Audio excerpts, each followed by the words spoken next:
ಝೀರೋದ ಮಾರ್ಕೆಟ್‌ನ the daily brief ಕಾರ್ಯಕ್ರಮಕ್ಕೆ ಸ್ವಾಗತ. 2 ಕತೆಗಳ ಬಗ್ಗೆ ಇವತ್ತಿನ ಎಪಿಸೋಡ್ ಅಲ್ಲಿ ಡಿಸ್ಕಸ್ ಮಾಡೋಣ. ಮೊದಲನೇದಾಗಿ ಸೆಬಿ ಜೇನ್ ಸ್ಟ್ರೀಟ್ ಅನ್ನೋ ಒಂದು ಕಂಪನಿನ ಯಾಕೆ ಬ್ಯಾನ್ ಮಾಡ್ತು, ಅವ್ರು ಮಾಡಿದ ತಪ್ಪೇನು ಅನ್ನೋದ್ರ ಬಗ್ಗೆ ಅರ್ಥ ಮಾಡ್ಕೊಳ್ಳೋಣ. ಇದಾದ್ಮೇಲೆ ಭಾರತ ಭೂಮಿ ಕೆಳಗೆ ಆಯಿಲ್ ಅನ್ನ ಯಾಕೆ ತುಂಬಿಡ್ತಿದೆ, ಇದ್ರ ಹಿಂದಿನ ಕಾರಣ ಏನು ಅಂತಾನೂ ಕೂಡ ಚರ್ಚೆ ಮಾಡೋಣ. ಇವತ್ತು 7th ಜುಲೈ ಮಂಡೇ. ನಾವು ನಿಮ್ಮ ಚಂದನಾ ಗೌಡ. ಬನ್ನಿ ಕಾರ್ಯಕ್ರಮವನ್ನ ಶುರು ಮಾಡೋಣ. ನಿನ್ನೆ ಅಂದ್ರೆ ಜುಲೈ 3 2025 ಸೆಬಿ ಹೆಡ್ಜ್ ಫಂಡ್ ಆದ ಜೇನ್ ಸ್ಟ್ರೀಟ್ ನ ಅಂದ್ರೆ ಈ ಒಂದು ಇಂಡಿಯನ್ ಮಾರ್ಕೆಟ್ ನಿಂದ ಟೆಂಪರರಿ ಆಗಿ ಬ್ಯಾನ್ ಮಾಡಿದೆ. ಅದು ಇಂಡೆಕ್ಸ್ ಆಪ್ಷನ್ಸ್ ನ ನೋಡಿದಾಗ ಮ್ಯಾನಿಪುಲೇಟ್ ಮಾಡಿಕೊಂಡು ನೂರಾರು ಕೋಟಿ ಲಾಭ ಮಾಡ್ಕೊಂಡಿದೆಯಂತೆ ಅನ್ಯಾಯವಾಗಿ. ಹಾಗೆ ಪದೇ ಪದೇ ಅಂತಾನೂ ಕೂಡ ಹೇಳ್ತಿದ್ದಾರೆ. ಇದೊಂದು ದೊಡ್ಡ ಸುದ್ದಿ ಅಲ್ವಾ? ನೋಡಿ, ಜೇನ್ ಸ್ಟ್ರೀಟ್ ಏನು ಸಾಮಾನ್ಯವಾದ ಎಂಟಿಟಿ ಅಲ್ಲ. ಅದು ಪ್ರಪಂಚದ ಮೋಸ್ಟ್ ಪ್ರಾಮಿನೆಂಟ್ ಪ್ರೊಪ್ರೇಟರಿ ಈ ಒಂದು ಟ್ರೇಡಿಂಗ್ ಫರ್ಮ್ಸ್ ಗಳಲ್ಲಿ ಒಂದು. ಅದು ತನ್ನ ಒಂದು ಸೀಕ್ರೆಸಿ ಏನಿದೆ ಅದನ್ನ ಮ್ಯಾಥ್ ಡ್ರಿವನ್ ಕಲ್ಚರ್ ಮತ್ತೆ ಒಂದು ಟಾಪ್ ಅಕಾಡೆಮಿಕ್ ಇನ್ಸ್ಟಿಟ್ಯೂಷನ್ಸ್ ಗಳಿಂದ ತಂದ ಒಂದು ಎಲೈಟ್ ಟ್ಯಾಲೆಂಟ್ ಪೂಲ್ ಗಳಿಗೆ ತುಂಬಾ ಫೇಮಸ್ ಆಗಿದೆ. ಇದೆಲ್ಲವನ್ನ ನಾವು ನೋಡಿದಾಗ ಅದು ಪ್ರಪಂಚದಾದ್ಯಂತ ಮಾರ್ಕೆಟ್ಸ್ ಅಲ್ಲಿ ಬಳಸಲಾಗುತ್ತೆ. ಈಗ ಹಿಂದೆ ಸೆಬಿ ಕೂಡ ಇದೇ ವಿಷಯಕ್ಕೆ ಬಿದ್ದಿರೋದು. ಆದ್ರೆ ಜೇನ್ ಸ್ಟ್ರೀಟ್ ನಿಖರವಾಗಿ ಏನ್ ಮಾಡ್ತು, ಏನಾಗ್ತಿತ್ತು, ಸ್ಟ್ರಾಟಜಿ ಆದ್ರೂ ಏನು, ಸೆಬಿ ಯಾಕಿಷ್ಟು ಟಫ್ ಆದ ಒಂದು ಕ್ರಮನ ತಗೊಂಡಿದೆ ಅನ್ನೋದನ್ನ ಇವತ್ತಿನ ಎಪಿಸೋಡ್ ಅಲ್ಲಿ ಡಿಸ್ಕಸ್ ಮಾಡೋಣ. ಇದೆಲ್ಲ ಶುರುವಾಗಿದ್ದು ನ್ಯೂಯಾರ್ಕ್ ನ ಒಂದು ಕೋರ್ಟ್ ರೂಮ್ ಒಂದರಲ್ಲಿ. ಕಳೆದ ವರ್ಷ ಅಂದ್ರೆ ಅರ್ಲಿ ಏಪ್ರಿಲ್ 2024 ಜೇನ್ ಸ್ಟ್ರೀಟ್ ಇನ್ನೊಂದು ಹೆಡ್ಜ್ ಫಂಡ್ ಅಂದ್ರೆ ಮಿಲಿಯನಿಯಂ ಮ್ಯಾನೇಜ್ಮೆಂಟ್ ಅಂತ ಏನ್ ಹೇಳ್ತೀವಿ, ಇದ್ರ ವಿರುದ್ಧ ಲಾ ಸೂಟ್ ಅನ್ನ ಫೈಲ್ ಮಾಡಿತ್ತು. ಇನ್ನು ಮಿಲಿಯನಿಯಂ ಏನ್ ಗೊತ್ತಾ, ತಮ್ಮ ಒಂದು ಪ್ರೊಪ್ರೇಟರಿ ಏನಿದೆ ಅದನ್ನ $multi-billion ಟ್ರೇಡಿಂಗ್ ಸ್ಟ್ರಾಟಜಿಯನ್ನ ಕದ್ದಿದೆ ಅಂತ ಆರೋಪ ಕೂಡ ಮಾಡಿತ್ತು. ನಿರ್ದಿಷ್ಟವಾಗಿ ಹೇಳ್ಬೇಕು ಅಂತಂದ್ರೆ ಆ ಸ್ಟ್ರಾಟಜಿ ಒಂದು ಇಂಡಿಯನ್ ಮಾರ್ಕೆಟ್ಸ್ ಅಲ್ಲಿ ಇಂಡೆಕ್ಸ್ ಆಪ್ಷನ್ಸ್ ಏನಿದೆ ಅದನ್ನ ಟ್ರೇಡ್ ಮಾಡೋದನ್ನ ಒಳಗೊಂಡಿತ್ತು ಕೂಡ. ಆ ಇಬ್ರು ವಾಲ್ ಸ್ಟ್ರೀಟ್ ಜಾಯಿಂಟ್ಸ್ ಬೇಗನೆ ಕೇಸ್ನು ಕೂಡ ಸೆಟಲ್ ಮಾಡ್ಕೊಂಡ್ರು. ಆದ್ರೆ ಆ ಕೇಸ್ನ ಎಲ್ರ ಗಮನ ಸೆಳೆದಿರೋದು ನೋಡಿ. ಅಲ್ಲಿವರೆಗೆ ನಾವು ನೋಡಿದಾಗ ಜೇನ್ ಸ್ಟ್ರೀಟ್ ಭಾರತದಲ್ಲಿ ನಿಜವಾಗ್ಲೂ ಏನ್ ಮಾಡ್ತಿದೆ ಅಂತ ಯಾರಿಗೂ ಕೂಡ ಗೊತ್ತಿರ್ಲಿಲ್ಲ. ಒಂದು ಸೀಕ್ರೆಟ್ ಸ್ಟ್ರಾಟಜಿಯಿಂದಾಗಿ ಯಾರನ್ನೋ ಸ್ಯೂ ಮಾಡೋಕ್ಕಿಂತ ಮುಂಚೆ ಅಂದ್ರೆ ಆ ಮಟ್ಟಕ್ಕೆ ಹೋಗಿತ್ತು ಅಂತ. ಇನ್ನು ಜೇನ್ ಸ್ಟ್ರೀಟ್ ನ ಒಂದು ಇನ್ವಾಲ್ವ್ಮೆಂಟ್ ಹೋಗಿದ ಹಾಗೂ ಕೂಡ ಅವ್ರಿಗೆ ಖಂಡಿತವಾಗ್ಲೂ ಏನೋ ಗೊತ್ತಾಗ್ತಿರ್ಲಿಲ್ಲ. ಈ ಸ್ಟ್ರಾಟಜಿಲಿ ಅಂತ ಸ್ಪೆಷಲ್ ಏನಿದೆ, ಇನ್ನು ಜೇನ್ ಸ್ಟ್ರೀಟ್ ಯಾಕೆ ಇಷ್ಟೊಂದು ಬಿಲಿಯನ್ಸ್ ಮೌಲ್ಯದ್ದು ಅಂತಾನು ಕೂಡ ಅಂದ್ಕೊಂಡಿತ್ತು. ಸೆಬಿ ಕೂಡ ಆ ಒಂದು ಲಾ ಸೂಟ್ ನ ನೋಡಿತ್ತು ನೋಡಿ. ಮತ್ತೆ ಆ ಪ್ರಶ್ನೆಯಲ್ಲಿದ್ದ ಒಂದು ಸ್ಟ್ರಾಟಜಿನ ನಾವು ನೋಡಿದಾಗ ಇಂಡಿಯನ್ ಇಂಡೆಕ್ಸ್ ಆಪ್ಷನ್ಸ್ ನ ಒಳಗೊಂಡಿತ್ತು. ಇದನ್ನ ಸೆಬಿ ಆಕ್ಟಿವ್ಲಿ ರೆಗ್ಯುಲೇಟ್ ಮಾಡುತ್ತೆ. ಹಾಗಾಗಿ ಅದನ್ನ ಇಗ್ನೋರ್ ಮಾಡೋದಕ್ಕೆ ಸಾಧ್ಯನೇ ಇರಲಿಲ್ಲ. ಸೆಬಿ ಏಪ್ರಿಲ್ 2024 ಈ ವಿಷಯವನ್ನ ಸ್ಟಡಿ ಮಾಡೋದಕ್ಕೆ ಶುರು ಮಾಡ್ಕೊಳ್ತು ನೋಡಿ. ಅವರು ಜೇನ್ ಸ್ಟ್ರೀಟ್ ನ ಒಂದು ಟ್ರೇಡಿಂಗ್ ಡೇಟಾ ಏನಿತ್ತು ಅದನ್ನ ಇನ್ವೆಸ್ಟಿಗೇಟ್ ಮಾಡಿದ್ರು. ವಿಶೇಷವಾಗಿ ಎಕ್ಸ್ಪೈರಿ ಡೇಸ್ ಆದ್ಮೇಲೆ, ಅಂದ್ರೆ ಒಂದು ಬ್ಯಾಂಕ್ ನಿಫ್ಟಿ ತರದ ವೀಕ್ಲಿ ಇಂಡೆಕ್ಸ್ ಆಪ್ಷನ್ ಸೆಟಲ್ ಆಗೋ ದಿನಗಳ ಮೇಲೆ ಇವರು ಗಮನ ಹರಿಸಿದ್ದು. ಇನ್ನು ಜೇನ್ ಸ್ಟ್ರೀಟ್ ಹಲವು ಟ್ರೇಡ್ಸ್ ಗಳನ್ನ ಮಾಡ್ತಿತ್ತು. ಆದ್ರೆ ಅವುಗಳ ಮಧ್ಯೆ ಅಂದ್ರೆ ಒಂದು ರಿಪೀಟೆಡ್ ಪ್ಯಾಟರ್ನ್ ಅನ್ನ ಇವರು ಕಂಡು ಹಿಡಿದ್ರು. ಜೇನ್ ಸ್ಟ್ರೀಟ್ ಒಂದು ಬ್ಯಾಂಕ್ ನಿಫ್ಟಿಯ ಭಾಗವಾಗಿದ್ದ ಸ್ಟಾಕ್ಸ್ ಗಳನ್ನ ಅಗ್ರೆಸಿವ್ ಆಗಿ ಬೈ ಮಾಡ್ತಿತ್ತು ಮತ್ತೆ ಸೆಲ್ ಮಾಡ್ತಾ ಇತ್ತು. ಅದೇ ದಿನಗಳಲ್ಲಿ ನಾವು ನೋಡಿದಾಗ ಬ್ಯಾಂಕ್ ನಿಫ್ಟಿ ಆಪ್ಷನ್ಸ್ ಅಲ್ಲಿ ಅವರು ಮಾಸಿವ್ ಪ್ರಾಫಿಟ್ಸ್ ಅನ್ನ ಮಾಡಿದ್ರು ಗೊತ್ತಾ. ವಿಶೇಷವಾಗಿ ಅದೇ ದಿನ ಎಕ್ಸ್ಪೈರ್ ಆಗೋ ಆಪ್ಷನ್ಸ್ ಗಳಲ್ಲಿ. ಇವೆರಡಕ್ಕೂ ಸಂಬಂಧ ಇದೆ ಅಂತ ಅನ್ಸಲ್ವಾ? ಅವರು ಒಂದು ಇಂಡೆಕ್ಸ್ ಮೇಲೆ ಅಂದ್ರೆ ತಳ್ಳೋದಕ್ಕೆ ಒಂದು ಸ್ಟಾಕ್ಸ್ ನ ಅಗ್ರೆಸಿವ್ ಆಗಿ ಬೈ ಮಾಡ್ತಿದ್ರು. ಅದೇ ಸಮಯದಲ್ಲಿ ನಾವು ನೋಡಿದಾಗ ಅವರು ತುಂಬಾ ಕಡಿಮೆ ಆಪ್ಷನ್ಸ್ ಗಳನ್ನ ಬಳಸ್ಕೊಂಡು ಇಂಡೆಕ್ಸ್ ಅಗೇನ್ಸ್ಟ್ ಆಗಿ ಅಂದ್ರೆ ವಿರುದ್ಧ ಬೆಟ್ ಮಾಡ್ತಿದ್ರು. ಆಮೇಲೆ ಅವರು ಸ್ಟಾಕ್ ನ ಡಂಪ್ ಮಾಡ್ತಿದ್ರು ಕೂಡ. ಇಂಡೆಕ್ಸ್ ಬಿದ್ದ ಹಾಗೆ ಅವರು ತಮ್ಮ ಲಾಭವನ್ನ ಬುಕ್ ಮಾಡ್ಕೊಳ್ತಿದ್ರು.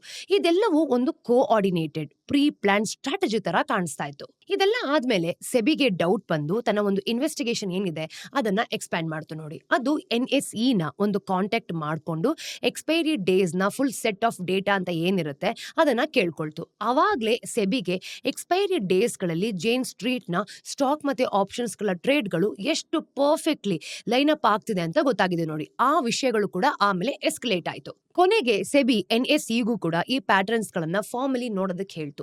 NSE ಈ ಒಂದು ಫೆಬ್ರವರಿ 2025 ಜೇನ್ ಸ್ಟ್ರೀಟ್ಗೆ ಒಂದು ಫಾರ್ಮಲ್ ಲೆಟರ್ ಆಫ್ ಕಾಷನ್ ಅನ್ನ ಇಶ್ಯೂ ಮಾಡಿಕೊಂಡು ಲಾರ್ಜ್ ಎಕ್ಸ್ಪೈರಿ ಡೇ ಅಂದ್ರೆ ಒಂದು ಟ್ರೇಡ್ಸ್ ಏನಿರುತ್ತೆ ಮತ್ತೆ ಸೆಬಿಗೆ ಸಸ್ಪಿಷಿಯಸ್ ಅನ್ಸಿರೋ ರೀತಿ ಒಂದು ಸ್ಪೆಸಿಫಿಕ್ ಪ್ಯಾಟರ್ನ್ಸ್ ಗಳಿಂದ ದೂರ ಇರಿ ಅಂತ ಹೇಳ್ತು ನೋಡಿ. ಜೇನ್ ಸ್ಟ್ರೀಟ್ ಅನ್ನು ನಾವು ನೋಡಿದಾಗ ಟ್ರೇಡ್ಸ್ ಗಳು ಏನಿರುತ್ತೆ ಅಲ್ಲ ಅದು ತುಂಬಾ ಲೆಜಿಟಿಮೇಟ್ ಆಗಿದೆ, ಹಾಗೆ ಪ್ರೊಪ್ರೇಟರಿ ಸ್ಟ್ರಾಟಜಿಸ್ ಮೇಲೆ ಬೇಸ್ಡ್ ಆಗಿದೆ ಕೂಡ ಅಂತಾನು ಕೂಡ ಕ್ಲೈಮ್ ಮಾಡಿ ರೆಸ್ಪಾಂಡ್ ಮಾಡ್ತು. ಈ ಸೆಬಿ ಅದನ್ನ ಒಪ್ಕೊಳ್ಳೇ ಇಲ್ಲ. ವಿಶೇಷವಾಗಿ ಡೇಟಾ ನೋಡಿದ್ಮೇಲಂತೂ ಅಲ್ವೇ ಅಲ್ಲ. ಫರ್ಮ್ ಮಾಡಿದ ಎಲ್ಲಾ ಟ್ರೇಡ್ಸ್ ಗಳಲ್ಲಿ ಟ್ರೇಡಿಂಗ್ ಪ್ಯಾಟರ್ನ್ಸ್ ಏನಿದೆ ತುಂಬಾನೇ ಕನ್ಸಿಸ್ಟೆಂಟ್ ಹಾಗೇನೆ ತುಂಬಾನೇ ಪರ್ಫೆಕ್ಟ್ಲಿ ಅಲೈನ್ಡ್ ಆಗಿರೋ ರೀತಿ ಕಾಣುತ್ತೆ. ಮತ್ತೆ ತುಂಬಾನೇ ಪ್ರಾಫಿಟ್ ಬರ್ತಿದೆ ಅನ್ನೋ ರೀತಿನೂ ಕೂಡ ಒಂದು ಲೈನ್ ಕಾಣಿಸ್ತಿತ್ತು. ಇದೆಲ್ಲ ನಾವು ನೋಡಿದಾಗ ಜೇನ್ ಸ್ಟ್ರೀಟ್ ಒಂದು ಲೂಪ್ ಹೋಲ್ ಅನ್ನ ಕಂಡುಕೊಂಡಿದೆ ಮತ್ತೆ ಅದನ್ನೇ ಪದೇ ಪದೇ ಎಕ್ಸ್ಪ್ಲಾಯ್ಟ್ ಮಾಡ್ತಿದೆ ಅಂತ ಸೂಚಿಸ್ತು. ಸೆಬಿ ಜೇನ್ ಸ್ಟ್ರೀಟ್‌ನ ಒಂದು ಟ್ರೇಡಿಂಗ್ ಆಕ್ಟಿವಿಟಿ ನೋಡಿದಾಗ ಒಂದು ಲಾಂಗ್ ಸ್ಟ್ರೆಚ್‌ನ ಇನ್ವೆಸ್ಟಿಗೇಟ್ ಮಾಡ್ತು ನೋಡಿ. ಈಗ ಅಕ್ಟೋಬರ್ 2023 ಮತ್ತೆ ಮಾರ್ಚ್ 2025ರ ಈ ನಡುವಿನಲ್ಲಿ 18 ಬೇರೆ ಬೇರೆ ಎಕ್ಸ್‌ಪೈರಿ ಡೇಸ್‌ಗಳಿದ್ವು. ಒಂದು ಪರ್ಟಿಕ್ಯುಲರ್ ಡೇ ಎದ್ದು ಕಾಣ್ತಾ ಇತ್ತು ಗೊತ್ತಾ? ನೋಡಿ ಜನವರಿ 17, 2024 ಇದು ಪರ್ಟಿಕ್ಯುಲರ್ ಡೇ ಆಗಿ ಎದ್ದು ಕಾಣ್ತಿತ್ತು. ಅಂದ್ರೆ ಈ ಒಂದು ಜೇನ್ ಸ್ಟ್ರೀಟ್‌ನ ಸಿಂಗಲ್ ಮೋಸ್ಟ್ ಪ್ರಾಫಿಟಬಲ್ ಡೇ ಆಗಿತ್ತು ಅಂತ ಗೊತ್ತಾಗತ್ತೆ.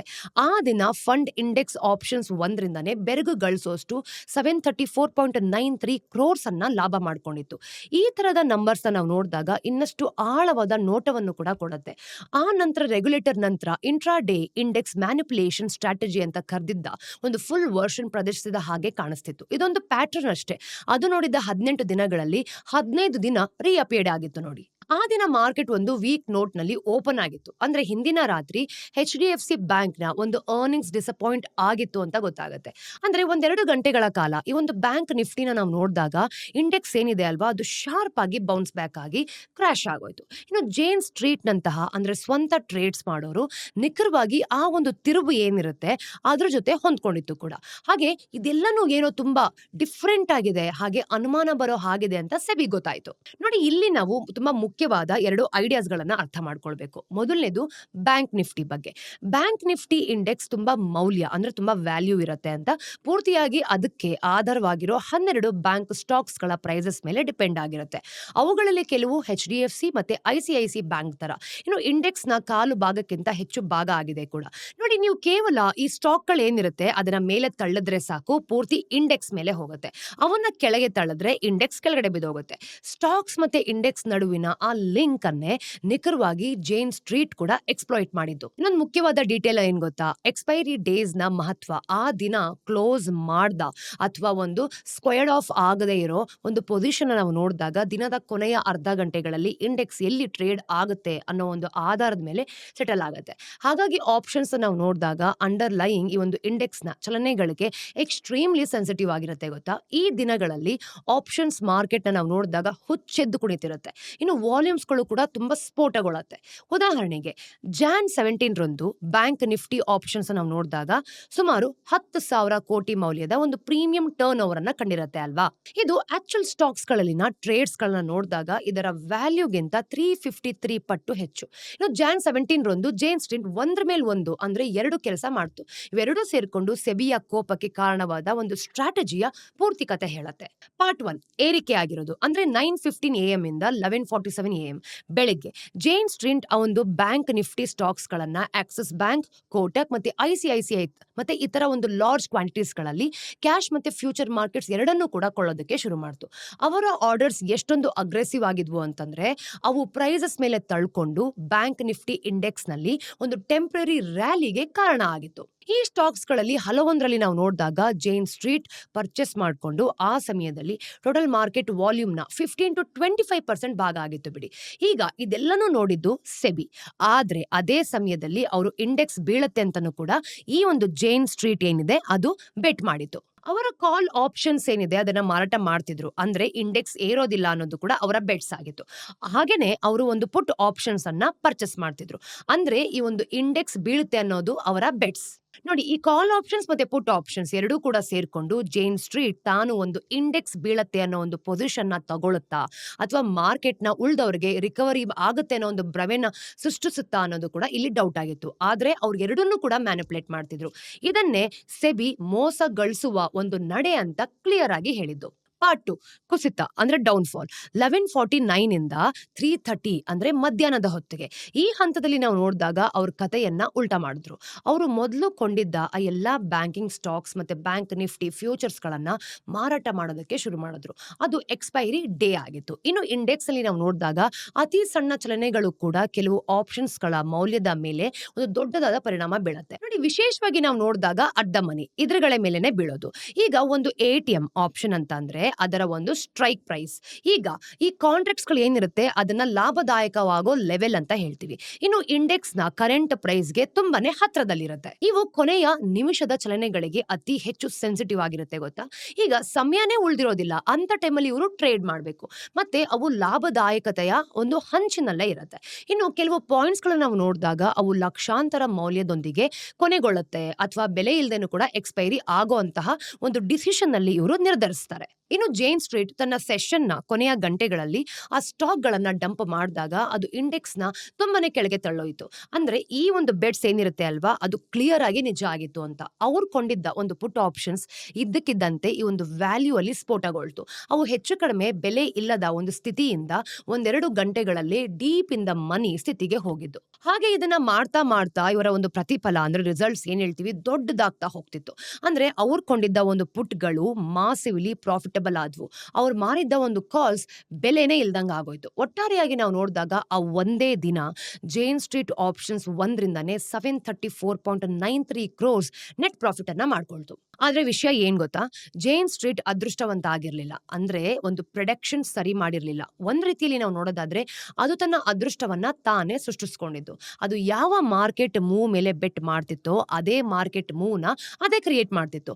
ಆ ಮೂವ್ ನಾವು ನೋಡಿದಾಗ ಅಂದ್ರೆ ಕೊನೆಯ 30 ನಿಮಿಷಗಳಲ್ಲಿ ಇಂಡೆಕ್ಸ್ ನ ಒಂದು ನಿರ್ದಿಷ್ಟ ಡೈರೆಕ್ಷನ್ಸ್ಗೆ ತಗೊಳ್ಳೋದಕ್ಕೆ ಹೆವಿಯಾಗಿ ಟ್ರೇಡ್ ಮಾಡೋದು.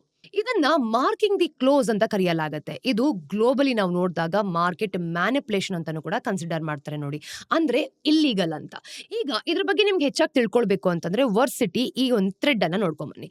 ಸೆಬಿ ಸ್ಟಡಿ ಮಾಡಿದ ಎಲ್ಲ ಒಂದು 18 ದಿನಗಳಾದ್ಯಂತನೂ ಕೂಡ ಅವರ ಆಪ್ಷನ್ಸ್ ನೋಡಿದಾಗ ಪ್ರಾಫಿಟ್ ಸುಮಾರು 43,000 ಕೋಟಿ ತಲುಪಿತ್ತು. ಹಾಗೇನೆ ಈ ಒಂದು ಸ್ಟ್ರಾಟಜಿ ಇಂಪ್ಲಿಮೆಂಟ್ ಮಾಡಬೇಕಾದ್ರೆ ಬೇರೆ ಸೆಗ್ಮೆಂಟ್ ಅಲ್ಲಿ 7,500 ಕೋಟಿಯನ್ನ ಕಳೆದುಕೊಂಡ್ರು. ಇಲ್ಲಿದೆ ಸೆಬಿಯ ಒಂದು ದೃಷ್ಟಿಕೋನ ನೋಡಿ. ಜೇನ್ ಸ್ಟ್ರೀಟ್ ಮಾರುಕಟ್ಟೆಯನ್ನೇ ರೂಪಿಸ್ತಾ ಇದೆ, ಹೌದು. ಇನ್ನು ಜೇನ್ ಸ್ಟ್ರೀಟ್ ಈ ಒಂದು ಟ್ರೇಡ್ಸ್ ಏನಿದೆ ಎಷ್ಟೊಂದು ದೊಡ್ಡದಾಗಿ ಮಾಡ್ಕೊಂಡಿತ್ತು ಮತ್ತೆ ಎಷ್ಟೊಂದು ಅಗ್ರೆಸಿವ್ ಆಗಿ ಪ್ಲೇಸ್ ಆಗ್ತಿತ್ತು ಅಂತಂದ್ರೆ ಅವು ತಾವಾಗಿನೇ ಒಂದು ಪ್ರೈಸ್ ನ ಮೂವ್ ಮಾಡ್ತಾ ಇದ್ರು.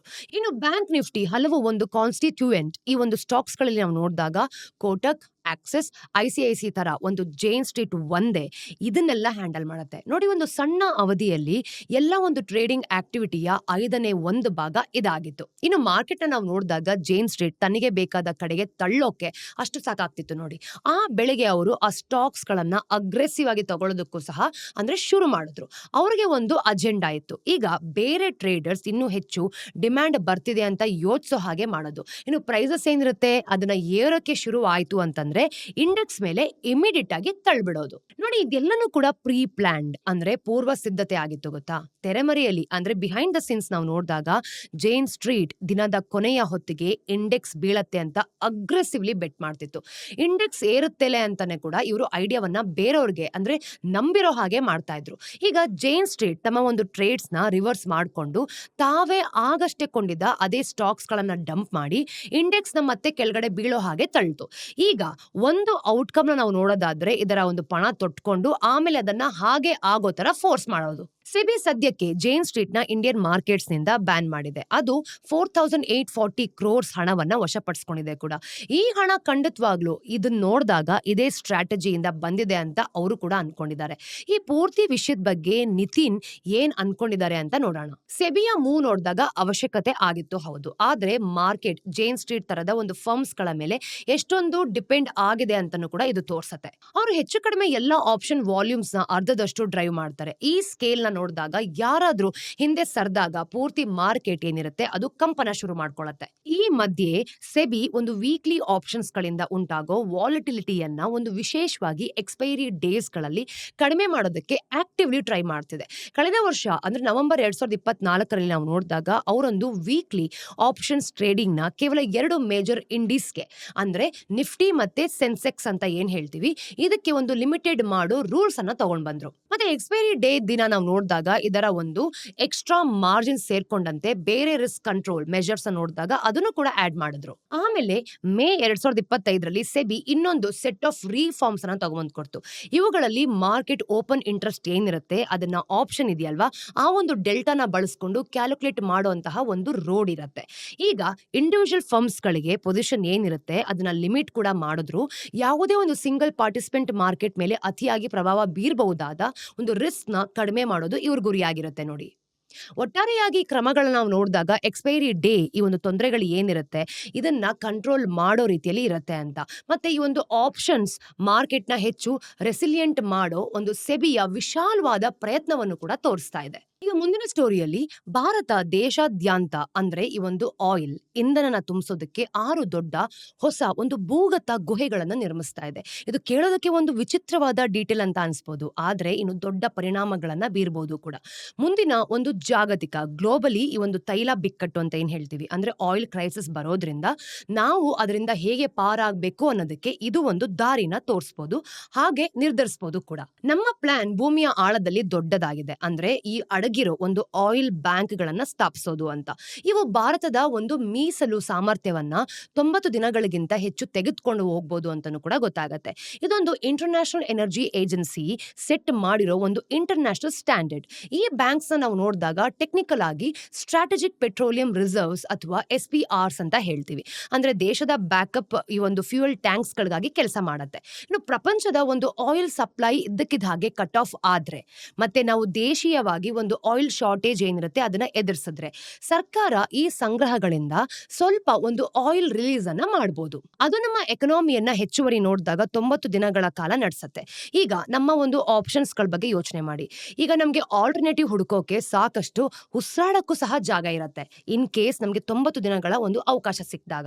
ಭಾರತಕ್ಕೆ ಒಂದು ಆಯಿಲ್ ಅಂದ್ರೆ ಒಂದು ರಾಷ್ಟ್ರೀಯ ಒತ್ತಡದ ಬಿಂದು ಅಂತ ಹೇಳ್ಬೋದು. ಅಂದ್ರೆ ಬೇರೆ ದೇಶದ ಮೇಲೆ ನಾವು ತುಂಬಾ ಡಿಪೆಂಡ್ ಆಗಿದ್ದೀವಿ. ಈಗ ಆಯಿಲ್ ಶಾಕ್ ಗಳನ್ನ ನಾವು ಪ್ರತಿಯೊಂದು ಸಂಭಾವ್ಯ ದಾರಿಯಲ್ಲೂ ಕೂಡ ಹೆಡ್ಜ್ ಮಾಡಲೇಬೇಕಾದ ಒಂದು ಅಪಾಯ ಇಲ್ಲಿದೆ. ನಾವೀಗ ಹಿಂದೆಂದಿಗಿಂತಲೂ ಕೂಡ ಹೆಚ್ಚು ದೇಶಗಳಿಂದ ಹೆಚ್ಚು ಆಯಿಲ್ ಕೊಂಡ್ಕೊಳ್ತಿದೀವಿ ಅಂತ ಅನ್ಕೊಳ್ಳೋಣ. ಈಗ ನಾವು ಪ್ರೈವೇಟ್ ಟ್ರೇಡರ್ಸ್ ಮತ್ತೆ ನಮ್ಮ ಒಂದು ಆಯಿಲ್ ರಿಸರ್ವ್ಸ್ ನಲ್ಲಿ ಇನ್ವೆಸ್ಟ್ ಮಾಡೋದಕ್ಕೆ ಬಿಡ್ತಿದೀವಿ. ಈಗ ನೀವೇ ನೋಡಿ, ಸದ್ದಿಲ್ದಿರೋ ಹಾಗೆ ಡೊಮೆಸ್ಟಿಕ್ ಒಂದು ಎಕ್ಸ್ಪ್ಲೋರೇಷನ್ಸ್ ಏನಿರುತ್ತೆ ಅದನ್ನ ರ್ಯಾಂಪ್ ಅಪ್ ಮಾಡ್ತಿದೀವಿ. ನೂರಾರು ವೆಲ್ಸ್ ಅಂದ್ರೆ ಬಾವಿಗಳು ಏನಿರುತ್ತೆ ಅದನ್ನ ತೋಡ್ತಾ ಅಂದ್ರೆ ಡ್ರಿಲ್ ಮಾಡ್ತಾ ಮಲ್ಟಿ ಪ್ರೋಮ್ಡ್ ಒಂದು ಸ್ಟ್ರಾಟಜಿ ಏನಿದೆ ಅದನ್ನ ಡಿಪ್ಲೊಮೆಸಿ ಅಥವಾ ಒಂದು ಇನ್ಫ್ರಾಸ್ಟ್ರಕ್ಚರ್ ಇಲ್ಲಾಂದ್ರೆ ಸ್ಪೆಕ್ಯುಲೇಷನ್ಸ್ ಇದರಲ್ಲಿ ನೋಡ್ಕೋತೀವಿ. ಎಲ್ಲಾದ್ರೂ ಗುರಿ ಒಂದೇ. ಈಗ ಕ್ರೈಸಿಸ್ ಸಮಯದಲ್ಲಿ ಭಾರತ ಎಂದಿಗೂ ಖಾಲಿ ಟ್ಯಾಂಕ್ ನ ನೋಡದೇ ಇರೋ ಹಾಗೆ ಕನ್ಫರ್ಮ್ ಮಾಡ್ಕೊಳ್ಳೋದು. ಆಯಿಲ್ ಕೋಟೆಗಳನ್ನ ಯಾಕೆ ಕಟ್ಬೇಕು? ಈಗ ಭಾರತದ ಒಂದು ಎನರ್ಜಿ ಸೆಕ್ಯೂರಿಟಿ ನೋಡಿದಾಗ ತುಂಬಾ ವೀಕ್ ಆಗಿದೆ, ಅಂದ್ರೆ ದುರ್ಬಲ ಆಗಿದೆ ಅಲ್ವಾ. ಇದು ಯಾವಾಗ್ಲೂ ಕೂಡ ನಮ್ಮ ದೊಡ್ಡ ರಾಷ್ಟ್ರೀಯ ದೌರ್ಬಲ್ಯಗಳಲ್ಲಿ ಒಂದಾಗತ್ತೆ. ನಾವು ಪ್ರತಿದಿನ ಸುಮಾರು 5.5 ಮಿಲಿಯನ್ ಬ್ಯಾರಲ್ಸ್ ಆಫ್ ಆಯಿಲ್ ಅನ್ನ ಬಳಸ್ತೀವಿ. ಈಗ ನಾವು ಪ್ರೊಡ್ಯೂಸ್ ಮಾಡೋದು ಕೇವಲ 1 ಮಿಲಿಯನ್ ಅಷ್ಟೇ. ಈಗ ನಮ್ಮ ಆಯಿಲ್ ನ 85% ನಾವು ನೋಡಿದಾಗ ನಮ್ಮ ಕಾರ್ಸ್, ಫ್ಯಾಕ್ಟರೀಸ್ ಮತ್ತೆ ಪವರ್ ಪ್ಲಾಂಟ್ಸ್ ನಡೆಸೋದಕ್ಕೆ ಬೇಕಾದಷ್ಟು ಹೆಚ್ಚು ಕಡಿಮೆ ನೋಡಿದ್ರು ಕೂಡ ಬೇರೆ ದೇಶಗಳಿಂದನೇ ಈ ಒಂದು ಇಂಧನ ಬರುತ್ತೆ. ಈ ಅವಲಂಬನೆ ಅಂದ್ರೆ ಡಿಪೆಂಡೆನ್ಸಿ ಏನಿದೆ ನಮ್ಮ ಇಂಧನ ಅಗತ್ಯಗಳಿಗಾಗಿ ಫಾರಿನ್ ಕಂಟ್ರೀಸ್ ಮೇಲೆ ಡಿಪೆಂಡ್ ಆಗಿದೀವಿ ಅನ್ನೋ ತರ ಕಾಣಿಸುತ್ತೆ ನೋಡಿ. ಒಳ್ಳೆಯ ಸಮಯದಲ್ಲಿ ನಾವು ನೋಡಿದಾಗ ಇದು ಒಂದು ಹೆಫ್ಟಿ ಇಂಪೋರ್ಟ್ ಬಿಲ್ ಆಗಿ ಕಾಣಿಸುತ್ತೆ, ಆದ್ರೆ ಅದು ಐಡಿಯಲ್ ಅಲ್ಲ. ಈಗ ನಾವು ಮ್ಯಾನೇಜ್ ಮಾಡಬಹುದಾದ ವಿಷಯ ಅಂತ ಗೊತ್ತಾಗುತ್ತೆ ನೋಡಿ. ಆದ್ರೆ ಕ್ರೈಸಿಸ್ ಸಮಯದಲ್ಲಿ ವಿಷಯಗಳು ತುಂಬಾನೇ ಕೆಡಬಹುದು. ಇಮ್ಯಾಜಿನ್ ಮಾಡ್ಕೊಳ್ಳಿ, ನಿಮ್ಮ ಮನೆಯ 85% ಈ ಒಂದು ದಿನಸಿ ಸಾಮಾನು ಏನಿರುತ್ತೆ ಅದನ್ನ ನೀವು ನಿಮ್ಮ ಪಕ್ಕದ ಮನೆಯಿಂದ ತಗೊಂಬಂದು ಕೊಡ್ತಿದ್ದೀರಾ ಅಂತಂದ್ರೆ ನಿಮ್ಮ ಜೀವನ ಎಲ್ಲನೂ ಕೂಡ ಬೇರೆಯವ್ರ ಮನೆ ಮೇಲೆ ಡಿಪೆಂಡ್ ಆಗಿದ್ದೀರಾ ಅಂತ ಅಲ್ವಾ. ಈಗ ಯಾರಾದ್ರೂ ಈ ಒಂದು ಗ್ಯಾಂಗ್ ಫೈಟ್ ಅಲ್ಲಿ ಸಿಕ್ಕಾಕೊಳ್ತಾರೆ ಅಂತ ಅನ್ಕೊಳ್ಳೋಣ, ಆಗ ನಿಮ್ಮ ಕಡೆ ಹೆಚ್ಚು ಗಮನ ಕೊಡಲ್ಲ. ಆಗೇನ್ ಮಾಡ್ತಾರೆ, ನಿಮ್ಮನೆಗೆ ಬರುವಂತಹ ಸಾಮಗ್ರಿಗಳನ್ನ ಇವರು ಬ್ಯಾನ್ ಮಾಡ್ತಾರೆ. ಈಗ ನಮ್ಮ ಆಯಿಲ್ ವಿಷಯದಲ್ಲಿ ಆಗ್ತಿರೋದು ಕೂಡ ಇದೇನೆ ನೋಡಿ. ನಮ್ಮ ಆಯಿಲ್ ಇಂಪೋರ್ಟ್ಸ್ ನ ಸುಮಾರು 40% ಸ್ಟ್ರೇಟ್ ಆಫ್ ಹಾರ್ಮುಜ್ ಮೂಲಕ ಸಾಗತ್ತೆ. ನಾವಿದ್ರ ಬಗ್ಗೆ ಮೊದಲೇ ಕವರ್ ಮಾಡಿದೀವಿ ಅಲ್ವಾ. ಆದ್ರೆ ರೀಕ್ಯಾಪ್ ಮಾಡೋದಾದ್ರೆ ಅದು ಒಂದು ಇರಾನ್ ಮತ್ತೆ ಒಮನ್ ನಡುವಿನ ಒಂದು ಕಿರಿದಾದ ಭಾಗ. ಇದು ಗ್ಲೋಬಲ್ ಆಯಿಲ್ ನ 20% ಹ್ಯಾಂಡಲ್ ಮಾಡುತ್ತೆ. ಆ ಕಿರಿದಾದ ರೂಟ್ ನಲ್ಲಿ ಶಿಪ್ಸ್ ಓಡಾಡೋದನ್ನ ನಿಲ್ಲಿಸಿದ್ರೆ ಆ ಎಲ್ಲಾ ಆಯಿಲ್ ಇದ್ದಕ್ಕಿದ್ದ ಹಾಗೆ ಸ್ಟಕ್ ಆಗೋಗುತ್ತೆ. ಆಯಿಲ್ ಮಾರ್ಕೆಟ್ಸ್ಗೆ ಈ ರಿಸ್ಕ್ ತುಂಬಾನೇ ಚೆನ್ನಾಗಿ ಅರ್ಥ ಆಗಿದೆ. ಕಳೆದ ತಿಂಗಳು ಜೂನ್ 2025ರಲ್ಲಿ ಇಸ್ರೇಲ್ ಇರಾನ್ ಕಾನ್ಫ್ಲಿಕ್ಟ್ ಹೆಚ್ಚಾದ ಹಾಗೆ ಬ್ರೆಂಟ್ ಕ್ರೂಡ್ ಪ್ರೈಸಸ್ ನಾವು ನೋಡಿದಾಗ 11 ದಿನಗಳಲ್ಲಿ $70 ಪರ್ ಬ್ಯಾರೆಲ್ ಗಿಂತ ಕಡಿಮೆಯಿಂದ ಅಂದ್ರೆ $81.40 ಪರ್ ಬ್ಯಾರೆಲ್ಗೆ ಏರಿತ್ತು. ಇದು ಕೇವಲ ನಿಮ್ಮ ಫ್ಯೂಯಲ್ ಬ್ಯಾಂಕ್ ತುಂಬಿಸೋದನ್ನ ಹೆಚ್ಚು ಎಕ್ಸ್ಪೆನ್ಸಿವ್ ಮಾಡೋದಿಲ್ಲ, ಎಲ್ಲವೂ ಆಯಿಲ್ ಮೇಲೆ ನಡೆಯುತ್ತೆ. ಆಯಿಲ್ ಪ್ರೈಸಸ್ ಹೆಚ್ಚಾದ ಹಾಗೆ ಕೆಲವೇ ದಿನಗಳಲ್ಲಿ ಒಂದು ಪ್ಲೇನ್ ಟಿಕೆಟ್ಸ್ ಇಂದ ಹಿಡಿದು ಅಂದ್ರೆ ತಿನ್ನೋ ಆಹಾರ ತನಕ ಎಲ್ಲವೂ ಕೂಡ ಎಕ್ಸ್ಪೆನ್ಸ್ ಆಗೋಗುತ್ತೆ. ಈಗ ನಾವು ಈ ಸ್ಕ್ರಿಪ್ಟ್ ನ ಮೊದಲಿಂದನೂ ನೋಡ್ಕೊಂಡು ಬಂದಿದ್ದೀವಿ. 1917 ಅಂದ್ರೆ ದಶಕದಲ್ಲಿ ನಾವು ನೋಡಿದಾಗ ಮಿಡಲ್ ಈಸ್ಟ್ ಆಳವಾದ ಒಂದು ಪೊಲಿಟಿಕಲ್ ಇನ್ಸ್ಟೆಬಿಲಿಟಿಯಿಂದ ಮುಳುಗೋಗಿತ್ತು. ನಮ್ಮನ್ನ ಈ ಒಂದು ಚೈನ್ ನೋಡಿದಾಗ ಆಯಿಲ್ ಕ್ರೈಸಿಸ್ ಗಳಿಗೆ ಅಪ್ಪಳಿಸ್ತಾ ಇದೆ ಅಂತ ಅನ್ಸುತ್ತೆ. ಆಮೇಲೆ 1990ರಲ್ಲಿ ಗಲ್ಫ್ ವಾರ್ ಅಂದ್ರೆ ಆಯಿಲ್ ಪ್ರೈಸಸ್ ಗಳನ್ನ ಗಗನಕ್ಕೇರೋ ಹಾಗೆ ಮಾಡ್ತು. ಇನ್ನು ಭಾರತ ಹೆಚ್ಚು ಕಡಿಮೆ ಈ ಒಂದು ಬ್ಯಾಂಕ್ರಪ್ಸಿ ಹತ್ತಿರ ಅಸ್ಥಿರಕ್ಕೆ ತಳ್ಳಲ್ಪಡ್ತು ಬಿಡಿ. ಈಗ ನಮ್ಮ ಹತ್ರ 3 ವಾರಗಳ ಆಯಿಲ್‌ಗೆ ಪೇ ಮಾಡೋಷ್ಟು ಹಣ ಕೂಡ ಇರ್ಲಿಲ್ಲ. ನಿಜ ಹೇಳ್ಬೇಕು ಅಂತಂದ್ರೆ ನಾವು ನಮ್ಮ ಎಕಾನಮಿಯನ್ನ ಲಿಬರಲೈಸ್ ಮಾಡೋಕೆ ಫೋರ್ಸ್ಡ್ ಆಗಿದ್ದಕ್ಕೆ ಇದೊಂದು ದೊಡ್ಡ ಕಾರಣ. ಆದ್ರೆ ಈ ಸಲ ಭಾರತ ಸ್ಪೈಕಿಂಗ್ ಆಯಿಲ್ ಪ್ರೈಸಸ್ ಬಗ್ಗೆ ಪ್ಯಾನಿಕ್ ಆಗ್ತಿದ್ರೆ ಅದು ಕಾಣಿಸ್ಲೇ ಇಲ್ಲ.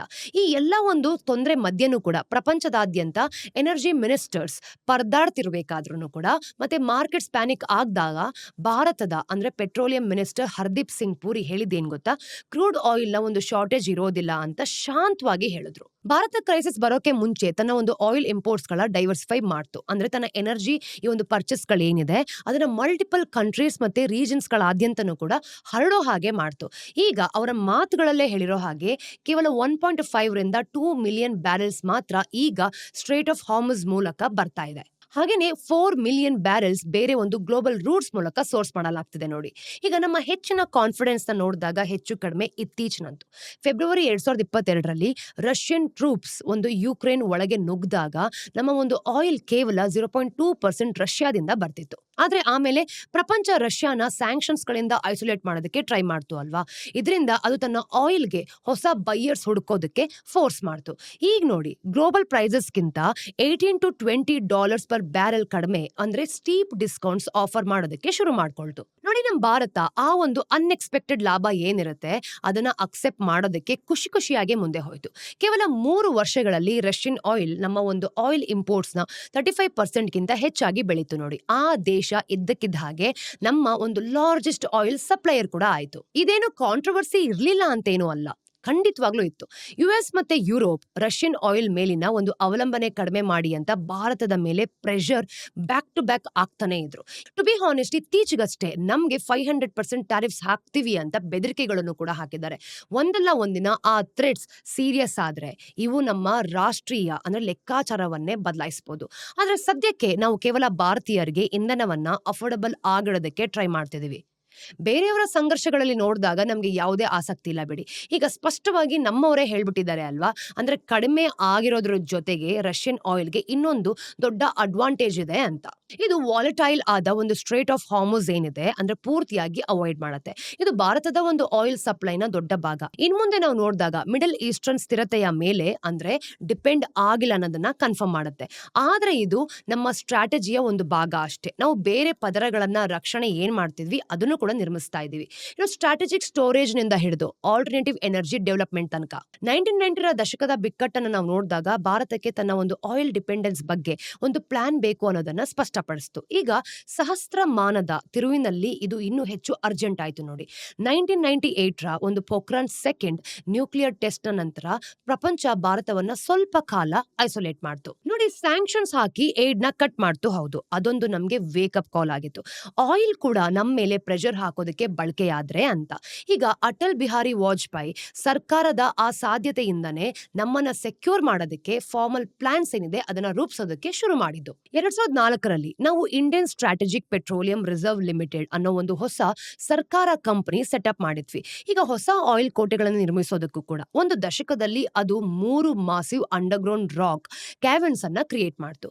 ಅಂದ್ರೆ ಆಂಧ್ರ ಪ್ರದೇಶದ ವಿಶಾಖಪಟ್ಟಣಂ ಮತ್ತೆ ಕರ್ನಾಟಕದ ಮಂಗಳೂರು ಹಾಗೂ ಪಡೂರ್ನಲ್ಲಿ. ಒಟ್ಟಾರೆಯಾಗಿ ಈ ಫೆಸಿಲಿಟೀಸ್ ಗಳನ್ನ ನಾವು ನೋಡಿದಾಗ 5.33 million metric tons of crude oil store ಮಾಡಬಲ್ಲದು ಅಂತ. ಇದು ಭಾರತದಲ್ಲಿ 9.5 ಅಂದ್ರೆ ಈ ದಿನಗಳು ಏನಿದೆ ಅಲ್ವಾ ಆ ಎಮರ್ಜೆನ್ಸಿ ಆಯಿಲ್ ಕನ್ಸಂಪ್ಷನ್ಸ್ ಅನ್ನ ಪೂರೈಸುತ್ತೆ. ಕಳೆದ ಡಿಸೆಂಬರ್ ಹೊತ್ತಿಗೆ ಇವುಗಳಲ್ಲಿ ನಾವು ನೋಡಿದಾಗ 3.6 million metric tons of oil ಇದೆ ಅಂತ ಗೊತ್ತಾಯ್ತು. ಒಂದು ಕ್ಷಣ ಯೋಚನೆ ಮಾಡಿ, ಈ ರಚನೆಗಳು ಏನಿದೆ ಅಲ್ವಾ ಎಷ್ಟೊಂದು ಇಂಪ್ರೆಸಿವ್ ಆಗಿದೆ ಅಂತ ಮೆಚ್ಕೊಳ್ಳೇಬೇಕು. ವಿಮಾನದ ಹ್ಯಾಂಗರ್ಗಳ ಗಾತ್ರದ ಗುಹೆಗಳನ್ನ ನೀವು ಇಮ್ಯಾಜಿನ್ ಮಾಡ್ಕೊಂಡ್ರೆ ಗಟ್ಟಿಯಾದ ಗ್ರಾನೈಟ್ ಬಂಡೆ ಒಳಗೆ ಭೂಮಿಯ ಮೇಲಿಂದ 106 ಅಡಿ ಕೆಳಗಡೆ ಕೆತ್ತಲಾಗಿದೆ. ಇವು ಅಂಡರ್ ಗ್ರೌಂಡ್ ಒಂದು ಸಾಲ್ಟ್ ಡೆಪಾಸಿಟ್ ಶುರುವಾಗುತ್ತೆ ಕೂಡ. ಈಗ ನಾವು ಈ ನಿಕ್ಷೇಪಗಳಿಗೆ ರಂಧ್ರಗಳನ್ನ ಕೊರೆದು ಆ ಉಪ್ಪೆಲ್ಲ ಕರಗುವರೆಗೂ ಕೂಡ ನೀರನ್ನ ಪಂಪ್ ಮಾಡಿ ನೆಲದ ಒಳಗೆ ಒಂದು ದೊಡ್ಡ ಅಂದ್ರೆ ಟೊಳ್ಳಾದ ಕುಳಿಗಳನ್ನ ಸೃಷ್ಟಿ ಮಾಡ್ತೀವಿ. ಈಗ ಪ್ರತಿಯೊಂದು ಕುಳಿ ಅಂತ ಏನ್ ಹೇಳ್ತಾರೆ ಅಲ್ವಾ, ಅದು millions of barrels of crude oil ಅನ್ನ ಹಿಡಿದಿಟ್ಕೊಳ್ಳುತ್ತೆ. ಈಗ ಪೂರ್ತಿ ಭಾರತಕ್ಕೆ ದಿನಗಟ್ಲೆ ಆಯಿಲ್ ಸಪ್ಲೈ ಮಾಡೋಷ್ಟು. ಹಾಗೇನೆ ಅರ್ತ್ ಕ್ವೇಕ್ಸ್ ಏನಾದ್ರೂ ಆದ್ರೆ ಅದನ್ನ ತಡೆಯುವಷ್ಟು ಕೂಡ ಇಂಜಿನಿಯರ್ಡ್ ಆಗಿರುತ್ತೆ. ನೋಡಿ, ಇದು ಎಷ್ಟು ಟೈಟ್ ಆಗಿ ಸೀಲ್ ಆಗಿರುತ್ತೆ ಅಂತಂದ್ರೆ ವರ್ಷಾನುಗಟ್ಲೆ ಒಂದು ಹನಿನೂ ಕೂಡ ತಪ್ಪಿಸ್ಕೊಳ್ಳೋದಕ್ ಆಗೋದೇ ಇಲ್ಲ. ಅಂದ್ರೆ ಇದು ಒಂದು ದೇಶದ ಎನರ್ಜಿ ಲೈಫ್ ಲೈನ್ಗಾಗಿ ಅತ್ಯಂತ ಸುರಕ್ಷಿತವಾಗಿರುವ ಒಂದು ವಾಲ್ಸ್ ಆಗಿದೆ. ಇವು ಮಾತ್ರನೇ ನಮ್ಮ ಆಯಿಲ್ ನ ಸಂಗ್ರಹ ಅಲ್ಲ, ನಮ್ಮ ಆಯಿಲ್ ರಿಫೈನರ್ಸ್ ಮತ್ತೆ ಕಮರ್ಷಿಯಲ್ ಆಪರೇಷನ್ಸ್ಗಾಗಿ ಇನ್ನು 64.5 ದಿನಗಳ ಒಂದು ಕ್ರೂಡ್ ಆಯಿಲ್ ಸ್ಟೋರ್ ಮಾಡ್ತಾರೆ. ಒಟ್ಟಾರೆಯಾಗಿ ನಾವು ನೋಡಿದಾಗ ನಮ್ಮ ಟೋಟಲ್ ಬಫರ್ ಸುಮಾರು 74 ಅಂದ್ರೆ 74 ದಿನಗಳನ್ನ ತಲುಪುತ್ತೆ. ಆದ್ರೆ ಅದಿನ್ನೂ ಕೂಡ ಸಾಕಾಗಿರೋದಿಲ್ಲ. ಜುಲೈ 2021ರಲ್ಲಿ ಸರ್ಕಾರ 2 ಅಡಿಷನಲ್ SPR ಫೆಸಿಲಿಟೀಸ್ ಗಳನ್ನ ಅಪ್ರೂವ್ ಮಾಡ್ತು. ನಾವು ಒಡಿಸಾದ ಚಾಂದಿಕೋಲ್ ನಲ್ಲಿ ಸ್ಕ್ರಾಚ್ ನಿಂದ ಒಂದು ಹೊಸ ರಿಸರ್ವ್ ಸೆಟಪ್ ಮಾಡೋದಕ್ಕೆ, ಹಾಗೇನೆ ಕರ್ನಾಟಕದ ಪಡೂರ್ ರಿಸರ್ವ್ಸ್ ನಾವು ನೋಡಿದಾಗ ಅದನ್ನ ಎಕ್ಸ್ಪ್ಯಾಂಡ್ ಮಾಡೋದಕ್ಕೆ ಪ್ಲಾನ್ ಮಾಡಿದ್ವಿ. ಒಟ್ಟಾರೆಯಾಗಿ ಇವು 12 ಅಡಿಷನಲ್ ಡೇಸ್ ನ ನೋಡಿದಾಗ ಕವರ್ ಅನ್ನ ಸೇರ್ಸುತ್ತೆ ಕೂಡ. ಇದು ನಮ್ಮ ಒಂದು ಟೋಟಲ್ ರಿಸರ್ವ್ಸ್ ನ ಸುಮಾರು 87 ದಿನಗಳಿಗೆ ತಗೊಂಡ್ ಕೊಡುತ್ತೆ. ಈಗ 90 ದಿನಗಳ IEA ಸ್ಟ್ಯಾಂಡರ್ಡ್ಸ್ ಗೆ ಹತ್ರ ಆಗುತ್ತೆ. ಆದ್ರೆ ಇತ್ತೀಚೆಗೆ ವಿಶೇಷವಾಗಿ ಮಿಡಲ್ ಈಸ್ಟ್ ನಲ್ಲಿ ಹೆಚ್ಚಾಗ್ತಿರೋ ಒಂದು ಟೆನ್ಷನ್ಸ್ ನ ಬೆಳಕಿನಲ್ಲಿ ನಾವು ನೋಡಿದಾಗ ಇದು 90 ದಿನದ ಅಂದ್ರೆ ರಿಕ್ವೈರ್ಮೆಂಟ್ಸ್ ಏನಿರುತ್ತೆ ಅದನ್ನ ಮೀರ್ಸೋದಕ್ಕೆ ಡಿಸೈಡ್ ಮಾಡಿದೀವಿ ಅನ್ನೋದನ್ನ ತೋರಿಸ್ತಾರೆ. ಈಗ ಸರ್ಕಾರ 6 ಅಡಿಷನಲ್ ಸ್ಟ್ರಾಟಜಿಕ್ ಈ ಒಂದು ಪೆಟ್ರೋಲಿಯಂ ರಿಸರ್ವ್ಸ್ ಅನ್ನ ನಿರ್ಮಿಸ್ತಾ ಇದೆ. ಸರ್ಕಾರ ಈ ಒಂದು PSU ಆದ ಒಂದು ಇಂಜಿನಿಯರ್ಸ್ ಇಂಡಿಯಾ ಲಿಮಿಟೆಡ್ಗೆ ಹೊಸ ರಿಸರ್ವ್ ಕ್ಯಾವೆನ್ಸ್ಗಾಗಿ ಅಂದ್ರೆ ಈ ಒಂದು ಫೀಸಿಬಿಲಿಟಿ ರಿಪೋರ್ಟ್ಸ್ ಪ್ರಿಪೇರ್ ಮಾಡೋದಕ್ಕೂ ಸಹ ಕೇಳ್ಕೊಂಡಿದೆ. ನೋಡಿ, ಬೇಗನೆ ನಾವು ರಾಜಸ್ಥಾನ ಹಾಗೆ ಮಧ್ಯಪ್ರದೇಶ ತರದ ಒಂದು ರಾಜ್ಯಗಳಲ್ಲಿ ಹೊಸ ಪ್ರಾಜೆಕ್ಟ್ಸ್ ಅನ್ನ ಶುರು ಮಾಡ್ಕೊಳ್ಬಹುದು. ಆದ್ರೆ ಅಷ್ಟು ಮಾತ್ರ ಅಲ್ಲ, ಈ ಒಂದು ರಿಸರ್ವ್ಸ್ ಏನಿದೆ ಅವನ್ನ ತುಂಬಿಸೋದಕ್ಕೆ ಸಿಕ್ಕ ಅವಕಾಶಗಳಷ್ಟೇ ತುಂಬಾ ಮೌಲ್ಯ ಆಗಿರತ್ತೆ. ಹಾಗೇನೆ ನಾವು ಒಂದು ಕ್ರಿಯೇಟಿವ್ ಸೊಲ್ಯೂಷನ್ಸ್ ಕೂಡ ಹುಡ್ಕೋದಕ್ಕೆ ಇನ್ನೊಂದು ಜಾಗ ಇದು. ಈಗ ಆಯಿಲ್ ಉತ್ತಮ ಅಂದ್ರೆ ಹೆಲ್ದಿ ರಿಸರ್ವ್ಸ್ ಹೊಂದಿರೋದು ಸರಿ, ಆದ್ರೆ ನೀವು ಅವನ್ನ ಹೇಗೆ ನಿರ್ಮಿಸ್ತೀರಿ ಅನ್ನೋದ್ರಲ್ಲೂ ಕೂಡ ಒಂದು ಸ್ಟ್ರಾಟಜಿಕ್ ಅನ್ನ ರೂಪಿಸಬೇಕು ಅಲ್ವಾ. ನೀವು ಕೇವಲ ಎಮರ್ಜೆನ್ಸಿಗಾಗಿ ನೆಲದೊಳಗಡೆ ಸ್ಟೋರ್ ಮಾಡೋದಕ್ಕೆ ಆಯಿಲ್ ನ ಕೊಳ್ತಿದ್ರೆ ಅದು ಎಕ್ಸ್ಪೆನ್ಸಿವ್ ಆಗಿದ್ದಾಗ ಕೊಳ್ಳೋದ್ರಲ್ಲಿ ಅರ್ಥನೇ ಇಲ್ಲ. ಹಾಗಾಗಿ ಈಗ ಮೀಸಲು ಅಂದ್ರೆ ಸಂಗ್ರಹಣೆ ಮಾಡಬೇಕಾದ್ರೆ ತುಂಬಾ ಮಾರ್ಕೆಟ್ ಟೈಮಿಂಗ್ ಪ್ರಶ್ನೆನೂ ಕೂಡ ಆಗಿರುತ್ತೆ. ಅಂತಹ ಒಂದು ಅವಕಾಶವನ್ನ ನಾವು ನೋಡಿದಾಗ ಏಪ್ರಿಲ್ ಮತ್ತೆ ಮೇ 2020ರಲ್ಲಿ COVID-19 ಪ್ಯಾಂಡಮಿಕ್ ಶುರುವಿನಲ್ಲೇ ಬಂದಿರೋದು. ಈಗ ಸ್ವಲ್ಪ ಕಾಲ ಗ್ಲೋಬಲ್ ಆಯಿಲ್ ಪ್ರೈಸಸ್ ನ ನೆಗೆಟಿವ್ ಆಗಿ ಹೋಗಿತ್ತು ಕೂಡ ಅಲ್ವಾ. ಈಗ ಪ್ರೊಡ್ಯೂಸರ್ಸ್ ತಮ್ಮ ಕೈಯಿಂದ ಆಯಿಲ್ ತಗೊಳ್ಳೋದಕ್ಕೆ ಬೈಯರ್ಸ್ಗೆ ಹಣ ಕೊಡ್ತಿದ್ರು. ಯಾಕೆ ಅಂತಂದ್ರೆ ಡಿಮ್ಯಾಂಡ್ ಕ್ರಾಶ್ ಆಗ್ತಿತ್ತು ಅಂತ. ಮತ್ತೆ ಇನ್ನೂ ಹೆಚ್ಚು ನಾವು ನೋಡಿದಾಗ ಆಯಿಲ್ ಸ್ಟೋರ್ ಮಾಡೋದಕ್ಕೆ ಅವ್ರ ಹತ್ರ ಜಾಗನೂ ಕೂಡ ಇರಲಿಲ್ಲ. ಇದು ನಿಮ್ಮ ಗ್ಯಾಸ್ ಟ್ಯಾಂಕ್ ತುಂಬಿಸ್ಕೊಳ್ಳೋದಕ್ಕೆ ನೀವೇ ಹಣ ಪಡೆದ ಹಾಗೆ ಇರ್ತಿತ್ತು. ಈಗ ಭಾರತ ಮಾರ್ಕೆಟ್ ಕ್ರಾಶ್ ಸಮಯದಲ್ಲಿ ಸ್ಟಾಕ್ಸ್ ನ ಕೊಳ್ಳೋ ಒಬ್ಬ ಜಾಣ ಇನ್ವೆಸ್ಟರ್ಸ್ ಯಾರಿರ್ತಾರೆ ಅವ್ರ ತರನೇ ಆ ಅವಕಾಶವನ್ನು ಕೂಡ ಬಾಚಿಕೊಂಡಿದ್ದು. ಸರ್ಕಾರ ಆ ಪೀರಿಯಡ್ ನ ಬಳಸ್ಕೊಂಡು ತಮ್ಮ ಒಂದು ಸ್ಟ್ರಾಟಜಿಕ್ ಪೆಟ್ರೋಲಿಯಂ ರಿಸರ್ವ್ಸ್ ನ ಫುಲ್ ಕೆಪಾಸಿಟಿಗೆ ತುಂಬಿಸ್ತು. ನೋಡಿ, ಈಗ ನಾರ್ಮಲ್ ಪ್ರೈಸಸ್ ಅಲ್ಲಿ ನಾವು ನೋಡಿದಾಗ ಇದನ್ನ ತುಂಬಿಸೋದಕ್ಕೆ ಹೋಲಿಸಿದ್ರೆ ಇದರಿಂದ ಸುಮಾರು 5,000 ಕೋಟಿ ಉಳಿತಾಯ ಆಯ್ತು. ನಾವು ಅಂದಿನಿಂದ ಆ ಮೀಸಲು ಸಂಗ್ರಹಣದಲ್ಲಿ ನೋಡಿದಾಗ ಕೆಲವನ್ನ ಬಳಸ್ಕೊಂಡಿದ್ದೀವಿ. ಅಂದ್ರೆ ಅರ್ಲಿ 2025ರ ಹೊತ್ತಿಗೆ ಈ ರಿಸರ್ವ್ಸ್ ಕೇವಲ 67% ಮಾತ್ರ ತುಂಬಿದೆ. ಈಗ ನಾವು ಈಗ ಫ್ರೆಶ್ ಪರ್ಚೇಸ್ ಮಾಡೋದಕ್ಕೆ ಇನ್ನೊಂದು ಮಾರ್ಕೆಟ್ ಬಾಟಮ್ಗಾಗಿ ಕಾಯ್ತಾ ಇದ್ದೀವಿ. ಆದ್ರೆ ಅದರಿಂದ ಒಂದು ವಿಭಿನ್ನವಾದ ಐಡಿಯಾ ಹುಟ್ಕೊಂಡಿದೆ. ಈ ಸ್ಟೋರೇಜ್ ವ್ಯವಸ್ಥೆ ತನಗೆ ತಾನೇ ಹಣ ಗಳಿಸೋ ಹಾಗೆ ಮಾಡ್ಬೋದಾ? ಈ ಉದ್ದೇಶಕ್ಕಾಗಿ ನಾವೀಗ ಒಂದು ಹೊಸ ಪಬ್ಲಿಕ್ ಪ್ರೈವೇಟ್ ಪಾರ್ಟ್ನರ್ಶಿಪ್ ಅಂದ್ರೆ PPP ಮಾಡೆಲ್ ಜೊತೆ ಒಂದು ಪ್ರಯೋಗವನ್ನ ಮಾಡಿದ್ದೀವಿ. ಸರ್ಕಾರ ರಿಸರ್ವ್ಸ್ ಗಳಲ್ಲಿ ಇನ್ವೆಸ್ಟ್ ಮಾಡೋ, ಅವನ್ನ ಬಿಲ್ಡ್ ಮಾಡೋ ಮತ್ತೆ ಆಪರೇಟ್ ಮಾಡೋ ಕೆಲಸವನ್ನ ಪ್ರೈವೇಟ್ ಸೆಕ್ಟರ್ಗೆ ಔಟ್ಸೋರ್ಸ್ ಮಾಡುತ್ತೆ. ಇನ್ನು ನಾರ್ಮಲ್ ಸಮಯದಲ್ಲಿ ಪ್ರೈವೇಟ್ ಕಂಪನಿಗಳು ಈ ಫೆಸಿಲಿಟೀಸ್ ಗಳಲ್ಲಿ ಇನ್ವೆಸ್ಟ್ ಮಾಡಿ ಆಪರೇಟ್ ಮಾಡುತ್ತೆ. ಆದ್ರೆ ಎಮರ್ಜೆನ್ಸಿ ಸಮಯದಲ್ಲಿ ಗವರ್ಮೆಂಟ್ ಆಫ್ ಇಂಡಿಯಾ ಅವರ ಒಂದು ಸ್ಟಾಕ್ ಮೇಲೆ ಮೊದಲ ಒಂದು ನಿರಾಕರಣೆಯ ಹಕ್ಕು ಅಂದ್ರೆ ಫಸ್ಟ್ ರೈಟ್ ಆಫ್ ರೆಫ್ಯೂಸಲ್ ಕೂಡ ಇಟ್ಕೊಂಡಿರತ್ತೆ. ನೋಡಿ, ನಾವೀಗಾಗಲೇ ಈ ತರದ ವಿಷಯಗಳನ್ನ ಟ್ರೈ ಮಾಡಿದೀವಿ. ಅಬುಧಾಬಿ ನ್ಯಾಷನಲ್ ಆಯಿಲ್ ಕಂಪನಿ 2018ರಿಂದ ನಾವು ನೋಡಿದಾಗ ಮಂಗಳೂರು ಫೆಸಿಲಿಟಿಯಲ್ಲಿ 5.86 million barrels of crude oil ಅನ್ನ ಸ್ಟೋರ್ ಮಾಡಿದೆ. ಹಾಗೆಯೇ HPCL ವಿಶಾಖಪಟ್ಟಣಂ ಅಲ್ಲಿ 0.3 ಮಿಲಿಯನ್ ಟನ್ಸ್ ಆಫ್ ಅಂದ್ರೆ ಸ್ಟೋರೇಜ್ ಕೆಪಾಸಿಟಿಯನ್ನ ತನ್ನ ಒಂದು ರಿಫೈನರಿ ಆಪರೇಷನ್ಸ್ ಭಾಗವಾಗಿ ತಗೊಂಡಿದೆ. ಆದ್ರೆ ಈಗ ನಾವು ವಿಷಯವನ್ನ ಸ್ವಲ್ಪ ದೊಡ್ಡ ಮಟ್ಟದಲ್ಲಿ ಮಾಡ್ತಿದ್ದೀವಿ. ಟ್ರಾಫಿಗುರಾ, BP, ಶೆಲ್ ಮತ್ತೆ ಇನ್ನು ಕೆಲವು ಅಂತ. ಈಗ ಪ್ರಪಂಚದ ಅತಿ ದೊಡ್ಡ ಆಯಿಲ್ ಟ್ರೇಡಿಂಗ್ ಕಂಪನಿ ಇಂತಹ ಒಂದು ಅರೇಂಜ್ಮೆಂಟ್ಸ್ ಗೆ ಬರೋದಕ್ಕೆ ಇಂಟ್ರೆಸ್ಟ್ ಕೂಡ ತೋರಿಸ್ತಿದೆ. ಈ ಕಂಪನಿಗಳು ಎನರ್ಜಿ ಪ್ರಪಂಚದ ಒಂದು ಮಿಡಲ್ ಮೆನ್ ಇದ್ದ ಹಾಗೆ ಅವರ ಒಂದು ಪ್ರೊಡ್ಯೂಸರ್ಸ್ ಗಳಿಂದ ಈ ಒಂದು ಇಂಧನವನ್ನ ಕೊಂಡ್ಕೊಂಡು ಪ್ರಪಂಚದಾದ್ಯಂತ ರಿಫೈನರ್ಸ್ಗೆ ಅದನ್ನ ಮಾರಾಟ ಮಾಡ್ತಾರೆ. ಭಾರತದಲ್ಲಿರೋ ಒಂದು ದೊಡ್ಡ ಸ್ಟ್ರಾಟಜಿಕಲಿ ಲೊಕೇಟೆಡ್ ಆಯಿಲ್ ರಿಸರ್ವ್ಸ್ ಅನ್ನು ನೋಡಿದಾಗ ಅವರಿಗೆ ತಮ್ಮ ಒಂದು ಇನ್ವೆಂಟ್ರಿ ಸ್ಟೋರ್ ಮಾಡೋದಕ್ಕೆ ಒಂದು ಸೇಫ್ ಜಾಗನೂ ಕೂಡ ಕೊಡುತ್ತೆ. ಮತ್ತೆ ಪ್ರಪಂಚದ ಒಂದು ಲಾರ್ಜೆಸ್ಟ್ ಆಯಿಲ್ ಮಾರ್ಕೆಟ್ಸ್ ಗಳಲ್ಲಿ ಒಂದರಲ್ಲಿ ತಮ್ಮ ಒಂದು ಸಪ್ಲೈ ಚೈನ್ ನ ಆಪ್ಟಿಮೈಸ್ ಮಾಡ್ಕೊಳ್ಳೋದಕ್ಕೂ ಸಹ ಹೆಲ್ಪ್ ಮಾಡುತ್ತೆ. ನಾವೇ ನಮ್ಮ ಸ್ವಂತ ಆಯಿಲ್ ಇಂಧನವನ್ನ ಕಂಡುಹಿಡಿಬಹುದು. ಈಗ ನಮ್ಮ ಆಯಿಲ್ ಸ್ವಾತಂತ್ರ್ಯದ ಅಂದ್ರೆ ಕಾರ್ಯತಂತ್ರಕ್ಕೆ ಇಲ್ಲಿದೆ ಒಂದು ಕೊನೆಯ ಲಿಂಕ್. ಈಗ ನಾವು ನಮ್ಮ ಸ್ವಂತ ಆಯಿಲ್ ಅನ್ನ ಕಂಡುಹಿಡಿಯೋ ಅಂಚಿನಲ್ಲಿದ್ದೀವಿ ಅಲ್ವಾ? ನೋಡಿ, ನಮ್ಮ ಪೆಟ್ರೋಲಿಯಂ ಮಿನಿಸ್ಟರ್ ಪೂರಿ ನಂಬಿರೋ ಹಾಗೆ ಭಾರತ ಅಂಡಮಾನ್ ದ್ವೀಪಗಳ ಹತ್ರ ಹಲವಾರು ಗುಯಾನಾ ಸೈಜ್ ರಿಸರ್ವ್ಸ್ ಆಫ್ ಆಯಿಲ್ ಅನ್ನ ಹೊಂದಿರಬಹುದು. ಇವು 11.6 ಬಿಲಿಯನ್ ಆಫ್ ಬ್ಯಾರೆಲ್ಸ್ ಅಂದ್ರೆ ಕ್ರೂಡ್ ಆಯಿಲ್ ನಷ್ಟಿರಬಹುದು ಅಂತ. ಇನ್ನು ಗುಯಾನಾನ ನೋಡಿದಾಗ ಇದರ ಒಂದು ಇಂಧನ ಏನಿದೆ ಅಲ್ವಾ, ತುಂಬಾ ಅಂತಿಮವಾದದ್ದು ಅಂತ. ಅದೊಂದು ಸಣ್ಣ ಬಡ ದೇಶ ಆಗಿತ್ತು ಕೂಡ. ಆದ್ರೆ ಮಾಸಿವ್ ಆಯಿಲ್ ರಿಸರ್ವ್ಸ್ ಪತ್ತೆಯಾದ ಮೇಲೆ ಅದು ಹೆಚ್ಚು ಕಡಿಮೆ ಓವರ್ ನೈಟ್ ಅಲ್ಲಿ ಶ್ರೀಮಂತ ಆಯಿತು. ಪ್ರಪಂಚದ ಲಾರ್ಜೆಸ್ಟ್ ಆಯಿಲ್ ಎಕ್ಸ್ಪೋರ್ಟ್ಸ್ ಗಳಲ್ಲಿ ಒಂದಾಗಿ ಬದಲಾಯಿತು ನೋಡಿ. ನಾವು ಈ ಸ್ಕೇಲ್ ನ ಡಿಸ್ಕವರಿಗೆ ಹತ್ರದಲ್ಲಿರ್ಬೋದು. ನಮ್ಗೆ ಕೆಲವು ಎಂಕರೇಜಿಂಗ್ ಸೈನ್ ಸಿಕ್ಕಿರೋ ಹಾಗೆ ಕಾಣ್ತಿದೆ. ಕಳೆದ ವರ್ಷ ONGC FY24 ನಲ್ಲಿ 541 ವೆಲ್ಸ್ ನ ಡ್ರಿಲ್ ಮಾಡಿತ್ತು. ಇದು 37 ವರ್ಷಗಳಲ್ಲಿ ಹೈಯೆಸ್ಟ್. ಇದೊಂದು ತಲೆಮಾರುಗಳ ದೊಡ್ಡ ಅದೃಷ್ಟ ಆಗ್ಬೋದು. ನಮ್ಮ ಆರ್ಥಿಕತೆಯ ಫ್ಯಾಬ್ರಿಕ್ ಕೂಡ ಬದಲಾಯಿಸಬಹುದು. ಹರ್ದೀಪ್ ಪುರಿ ಹೇಳಿರೋ ರೀತಿ ಈ ಪತ್ತೆ ಭಾರತದ ಎಕನಾಮಿಯನ್ನ $3.7 ಟ್ರಿಲಿಯನ್ ನಿಂದ $20 ಟ್ರಿಲಿಯನ್ ಗೆ ಎಕ್ಸ್ಪ್ಯಾಂಡ್ ಮಾಡಬಹುದು ಅಂತ ಕ್ಲೇಮ್ ಮಾಡ್ತಿದ್ದಾರೆ. ಇವತ್ತು ಭಾರತದ ಒಂದು ಎನರ್ಜಿ ಸ್ಟ್ರಾಟಜಿ ಹಿಂದೆಂದಿಗಿಂತಲೂ ಕೂಡ ಹೆಚ್ಚು ಲೇಯರ್ಡ್ ಆಗಿದೆ, ರೆಸಿಲಿಯಂಟ್ ಆಗಿದೆ, ಮತ್ತೆ ಸವಾಲನ್ನ ಎದುರಿಸಬಲ್ಲ ಹಾಗೆ ಫ್ಯೂಚರ್ ಫೇಸಿಂಗ್ ಆಗಿದೆ ಅಂತ ಗೊತ್ತಾಗುತ್ತೆ. ನಾವು ಇನ್ನು ಮುಂದೆ ಒಂದು ವಾಲಟೈಲ್ ಮಾರ್ಕೆಟ್ ನಲ್ಲಿ ಕೇವಲ ಪಾಸಿವ್ ಬೈಯರ್ಸ್ ಮಾತ್ರ ಅಲ್ಲ, ಸ್ಟಾಕ್ ಪೈಲಿಂಗ್ ರಿಸರ್ವ್ಸ್ ಆಗಿರ್ಬೋದು, ಡೈವರ್ಸಿಫೈಯಿಂಗ್ ಸೋರ್ಸಸ್ ಆಗಿರ್ಬೋದು, ಸಾವರ್ನಿಟಿ, ಇದೆಲ್ಲನೂ ಕೂಡ ನಮ್ಮ ದಾರಿಯನ್ನ ನಾವೇ ಕೊರೆದುಕೊಳ್ತಾ ಇದ್ದೀವಿ. ಇದೇನು ಸುರಕ್ಷತೆಯನ್ನ ಗ್ಯಾರಂಟಿ ಮಾಡೋದಿಲ್ಲ, ಆದ್ರೆ ಇದು ನಿಮ್ಗೆ ಬಹಳ ಕಾಲದಿಂದ ಇಲ್ದಿರೋದನ್ನ ಕೊಡತ್ತೆ. ಈಗ ಬೇರೆಯವರು ಪರದಾಡ್ತಿರ್ಬೇಕಾದ್ರೆ ಆಯಿಲ್ ಶಾಕ್ಗಳ ಒಂದು ಬಿರುಗಾಳಿಯನ್ನ ನಾವೇ ಎದುರಿಸಿಕೊಂಡು ಕಾಯುವಂತಹ ಸಾಮರ್ಥ್ಯ ಇದು. ಇದಷ್ಟು ಇವತ್ತಿನ ಸ್ಟೋರೀಸ್ ನ ಅಪ್ಡೇಟ್ಸ್. ಟಿಡ್ಬಿಟ್ಸ್ ಏನು ಅಂತ ನೋಡ್ಕೊಂಬರೋಣ. ನಂಬರ್ 1, ಫೈನಾನ್ಸ್ ಮಿನಿಸ್ಟ್ರಿ PSB ಗಳಿಗೆ ತಮ್ಮ ಒಂದು ಫಿಸಿಕಲ್ ಬ್ರಾಂಚ್ ನ ಸಂಖ್ಯೆ ಏನಿರುತ್ತೆ ಅದನ್ನ ಹೆಚ್ಚಿಸಬೇಕು ಅಂತ ಪ್ರೇರೇಪಿಸಿದೆ. ಪ್ರೈವೇಟ್ ಮತ್ತೆ ಸ್ಮಾಲ್ ಫೈನಾನ್ಸ್ ಬ್ಯಾಂಕ್ಸ್ ಗಳ ಭಾರಿ ವಿಸ್ತರಣೆಗೆ ಸರಿಸಾಟಿಯಾಗಿ ನಿಲ್ಬೇಕು ಅಂತ ಸೂಚನೆ ಕೊಡ್ತಿದ್ದಾರೆ ಕೂಡ. ಯಾಕೆ ಅಂತಂದ್ರೆ ಡಿಜಿಟಲ್ ಬ್ಯಾಂಕಿಂಗ್ ಭವಿಷ್ಯ ಆದ್ರೂ ಫಿಸಿಕಲ್ ಬ್ರಾಂಚಸ್ ಇನ್ನೂ ಒಂದು ಕಸ್ಟಮರ್ ನಂಬಿಕೆ ಏನಿರುತ್ತೆ ಅದನ್ನ ಗಳಿಸೋದಕ್ಕೆ, ಸರ್ವಿಸ್ ಡೆಲಿವರಿನ ಸುಧಾರಿಸೋದಕ್ಕೆ ಮತ್ತೆ ಮೊಬಲೈಸಿಂಗ್ ಡಿಪಾಸಿಟ್ಸ್ ನ ಪ್ರಮುಖ ಪಾತ್ರ ಏನಿರುತ್ತೆ ಅದನ್ನ ವಹಿಸಿಕೊಳ್ಳಬೇಕು. ವಿಶೇಷವಾಗಿ ಸೆಮಿ ಅರ್ಬನ್ ಮತ್ತೆ ರೂರಲ್ ಭಾರತದಲ್ಲಿ ಕಳೆದ ಫೈನಾನ್ಷಿಯಲ್ ಇಯರ್ ನಲ್ಲಿ ನೋಡಿದಾಗ PSBಗಳು 1391 ಹೊಸ ಬ್ರಾಂಚಸ್ ನ ಓಪನ್ ಮಾಡಿದೆ. ಇದು FY24 ಹಾಗೆ FY23 ಎರಡನ್ನೂ ಸೇರಿಸಿದ್ರು ಕೂಡ ಅರ್ಧಕ್ಕಿಂತ ಹೆಚ್ಚು. ಆದ್ರೂ ಪ್ರೈವೇಟ್ ಬ್ಯಾಂಕ್ಸ್ 1552 ಹೊಸ ಬ್ರಾಂಚ್ ಗಳೊಂದಿಗೆ ಇನ್ನು ಮುಂದೆ ಇದೆ ಅಂತ ಗೊತ್ತಾಗುತ್ತೆ. ಈಗ HDFC ಬ್ಯಾಂಕ್ ಮತ್ತೆ ಆಕ್ಸಿಸ್ ಬ್ಯಾಂಕ್ ಇವುಗಳ ನೇತೃತ್ವವನ್ನು ವಹಿಸಿಕೊಂಡಿದೆ ಕೂಡ. ಇನ್ನು SFBs ಕೂಡ 1272 ಹೊಸ ಬ್ರಾಂಚ್ ನ ರಿಪೋರ್ಟ್ ಮಾಡಿಕೊಂಡು ಹೆಚ್ಚು ಹಿಂದೆ ಉಳಿದಿಲ್ಲ. ಇದು ಫೈನಾನ್ಸ್ ಮಿನಿಸ್ಟರ್ ನಿರ್ಮಲಾ ಸೀತಾರಾಮನ್ ಅವರು ಕಳೆದ ತಿಂಗಳು ವಿವರಿಸಿದ ಒಂದು ದೊಡ್ಡ ಫಿಜಿಟಲ್ ವಿಷನ್ ಅನ್ನ ಭಾಗ ಆಗಿದೆ ಅಂತ ತೋರ್ಸತ್ತೆ. ಅಂದ್ರೆ ಡಿಜಿಟಲ್ ನ ರೀಚ್ ಜೊತೆಗೆ ಫಿಸಿಕಲ್ ಪ್ರೆಸೆನ್ಸ್ ನ ಭರವಸೆಯನ್ನ ಸಂಯೋಜಿಸೋದು. ಕಡಿಮೆ ಒಂದು ಬ್ಯಾಂಕಿಂಗ್ ಪೆನೆಟ್ರೇಷನ್ ನಾವು ನೋಡಿದಾಗ ಇದು ನಾರ್ತ್ ಈಸ್ಟ್ ಕೂಡ ಅಂದ್ರೆ ಹೊಸ PSB ಬ್ರಾಂಚ್ ಗಳ ಫೋಕಸ್ ನಲ್ಲಿ ಅಂತ ಗೊತ್ತಾಗುತ್ತೆ. ಈ ಸಮಯ ಅಂದ್ರೆ ಇಂಟ್ರೆಸ್ಟಿಂಗ್ ಆಗಿದೆ ನೋಡಿ. PSB ಗಳ ಒಂದು ಫಂಡಮೆಂಟಲ್ಸ್ ಹಿಂದೆಂದಿಗಿಂತಲೂ ಕೂಡ ಸ್ಟ್ರಾಂಗ್ ಆಗಿದೆ ಅಂತ ಇಲ್ಲಿ ಗೊತ್ತಾಗುತ್ತೆ. ಇನ್ನು NPAs 0.52% ಗೆ ಇಳಿದೋಗಿದೆ. ಪ್ರಾಫಿಟ್ ನಾವು ನೋಡಿದಾಗ 1.78 lakhs crore ಗೆ ಏರಿದೆ. ಮತ್ತೆ ಡಿವಿಡೆಂಟ್ ಪೇಔಟ್ಸ್ ಕೂಡ ಹೆಚ್ಚು ಕಡಿಮೆ ಡಬಲ್ ಆಗಿದೆ. ಈಗ ಮುಂದಿನ ಹೋರಾಟ ರೀಚ್ ಬಗ್ಗೆ ಅನಿಸ್ತಾ ಇದೆ, ಅದು ಕೂಡ ಒಂದೊಂದೇ ಬ್ರಾಂಚ್ ಮೂಲಕ. ನಂಬರ್ 2, ಅತಿ ಹೆಚ್ಚು ಭರವಸೆ ಮೂಡಿರೋ ಪರಿಹಾರಗಳಲ್ಲಿ ಒಂದು ಬ್ಯಾಟರೀಸ್. ವಿಶೇಷವಾಗಿ ಎಕ್ಸೆಸ್ ಸೌರ ಅಥವಾ ಪವನ ಶಕ್ತಿಯನ್ನ ಸ್ಟೋರ್ ಮಾಡಿಕೊಂಡು ಬೇಕಾದಾಗ ರಿಲೀಸ್ ಮಾಡೋ ಒಂದು utility scale battery energy storage system ಅಂತ ಹೇಳ್ತೀವಿ.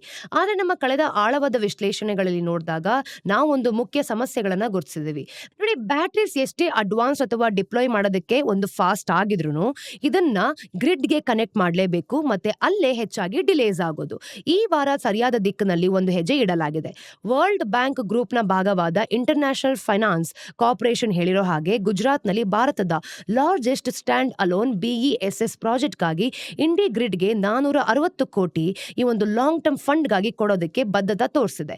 ಈ ಸಿಸ್ಟಮ್ ನ ನಾವು ನೋಡಿದಾಗ ಗುಜರಾತ್ ನ ಪವರ್ ಗ್ರಿಡ್ ಸ್ಥಿರಗೊಳಿಸಬೇಕು ಅಂತಾನೆ, ಮತ್ತೆ ಪೀಕ್ ಡಿಮ್ಯಾಂಡ್ ನ ಸಮಯದಲ್ಲಿ ರಿನ್ಯೂಬಲ್ ಎನರ್ಜಿ ಏನಿದೆ ಅದರ ಒಂದು ಡೆಲಿವರಿಗೆ ಸಪೋರ್ಟ್ ಮಾಡೋದಕ್ಕೆ ಡಿಸೈನ್ ಮಾಡಲಾಗ್ತಿದೆ.